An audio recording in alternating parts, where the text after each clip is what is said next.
CM Yogi Adityanath ने मंगलवार को लखनऊ में आयोजित प्रेस कॉन्फ्रेंस में कांग्रेस, सपा समेत दूसरे विपक्षी दलों पर जमकर हमला बोला। उन्होंने विपक्ष पर बाबा साहब भीमराव अम्बेडकर के नाम पर राजनीति करने का आरोप लगाया। सीएम योगी ने कहा कि भारत के संविधान निर्माण में बाबा साहब का अत्यंत महत्वपूर्ण योगदान है। वो भारत माता के महान सपूत थे। उन्होंने यह भी कहा कि गृह मंत्री अमित शाह जी के छोटे से बयान को काटकर गलतफहमी पैदा की जा रही है। गौरतलब है कि सीएम योगी आदित्यनाथ का ये बयान ऐसे समय आया जब बसपा पूरे देश में गृह मंत्री के बयान के खिलाफ विरोध प्रदर्शन कर रही है। सीएम योगी ने कहा, भारत के संविधान शिल्पी के रूप में हर भारतवासी बाबा साहब के लिए श्रद्धा भाव रखता है। बाबा साहब के सपने का भारत बनाने के लिए भाजपा ने सदैव प्रतिबद्धता से कार्य किया है। बकौल सीएम योगी, अटल जी की सरकार हो या मोदी जी की सरकार, दोनों सरकारों ने बाबा साहब को सम्मान दिया, उनके भाव को प्रतिनिधित्व दिया। बाबा साहब का जन्म जिस मध्य प्रदेश के मऊ में हुआ था, वहाँ तत्कालीन भाजपा सरकार ने स्मारक बनवाया था। इसका उद्घाटन अटल जी ने किया था। इतना ही नहीं, दिल्ली में अम्बेडकर सेंटर की भूमि को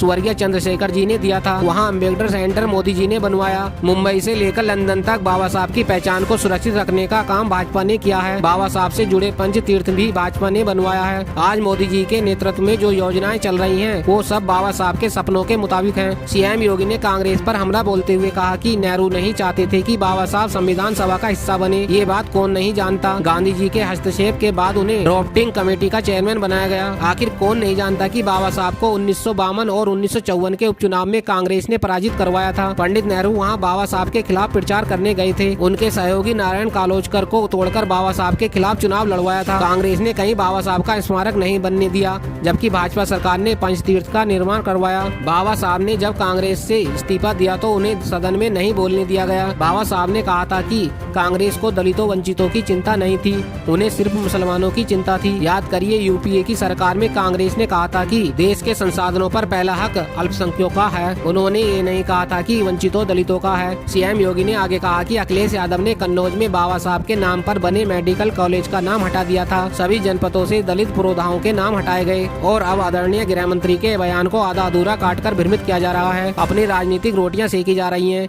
ये सब देश देख रहा है। देश विदेश की खबरों से जुड़े रहने के लिए हमारे चैनल को लाइक करें, सब्सक्राइब करें और कमेंट्स करें।